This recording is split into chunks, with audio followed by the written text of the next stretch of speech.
हरे कृष्णा कृष्ण कृष्णा हरे हरे, हरे राम राम राम हरे हरे। सभी श्रोतागणों को नमस्कार। श्रीमद् भागवत गीता अध्याय 15 जीवन वृक्ष। श्री भगवान बोले, यह संसार ऊपर की ओर जड़ वाला तथा नीचे की ओर शाखाओं वाला विशेष अश्वत्थ वृक्ष पिप्पल का पेड़ है। ऐसा शास्त्र कहते हैं। कर्म का प्रतिपादन करने वाले वेद उसके पत्ते हैं। जो उसे जानते हैं वे वेद के तात्पर्य को जानने वाले हैं।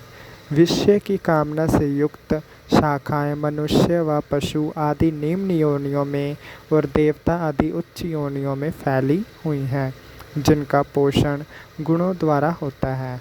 इंद्रियों के विषय इसकी शाखाएं हैं।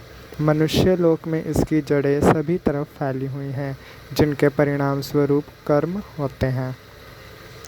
इस संसार वृक्ष का स्वरूप जैसा कहा है वैसा यहाँ विचार करने में नहीं पाया जाता है, क्योंकि ना तो इसका आदि है और ना अंत है, और ना इसकी अच्छी प्रकार से स्थिति ही समझ में आती है।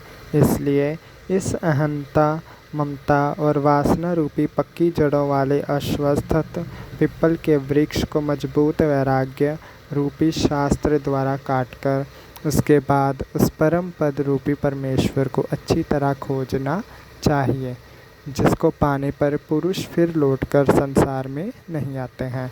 जिस परमेश्वर से इस पुरातन संसार वृक्ष की प्रवृत्ति विस्तार को प्राप्त हुई है, उसी आदि पुरुष की मैं शरण में हूँ।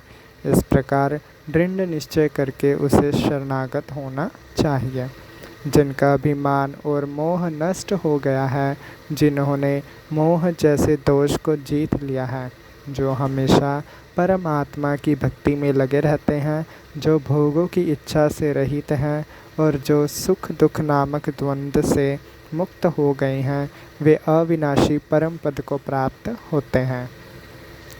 जिस परम पद को प्राप्त कर मनुष्य लौटकर संसार में नहीं आते हैं, वह मेरा सभी तरफ फैला तेज है। उसे न सूर्य, न चंद्रमा और न अग्नि ही प्रकाशित कर सकते हैं। मेरा अपना ही एक अंश सनातन जीवात्मा पांचों इंद्रियों को और उनके साथ छठवें मन को, जो कि प्रकृति में स्थित है, अपनी ओर आकर्षित करता है।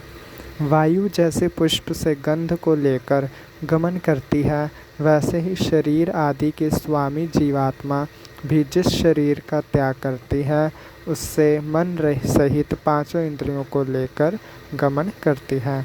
वह जीभ, कान, आँख, त्वचा, जीभ, नाक और मन का सहारा लेकर इंद्रियों के विषयों का उपभोग करता है।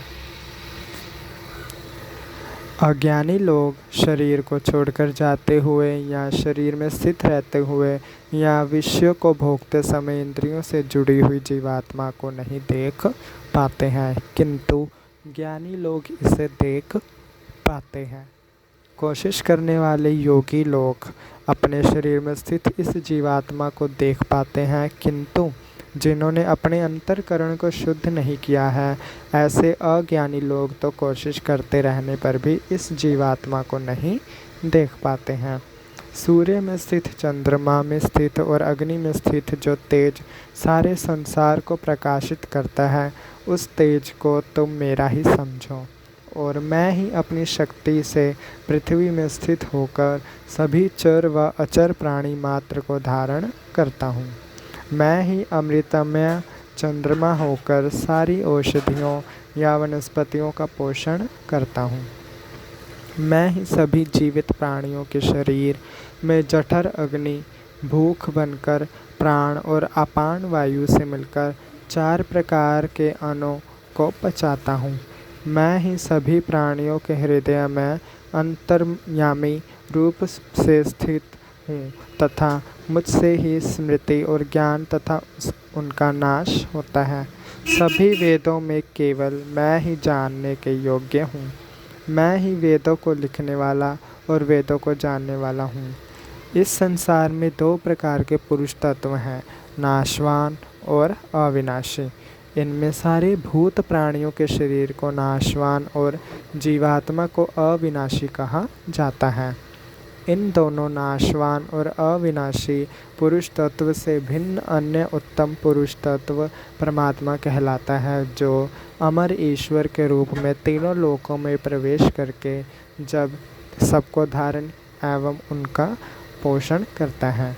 क्योंकि मैं नाशवान जड़ वर्ग से परे और अविनाशी जीवात्मा से भी उत्तम हूँ, इसलिए सभी लोकों में और वेद में भी मैं पुरुषोत्तम नाम से प्रसिद्ध हूँ।